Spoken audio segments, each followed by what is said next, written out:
തക്കാളി സളാവ അത് ഇതിലിടുക, ചെറിയ ഉള്ളി അത് ഇതിലിടുക, ഒട്ടി പിടിക്കാതെക്കാൻ എണ്ണ ഒഴിക്കുക.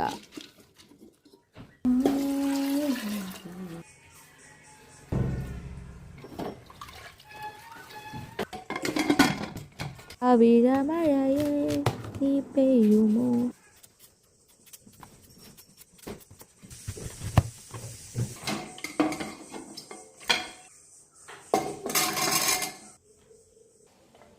ജീരകം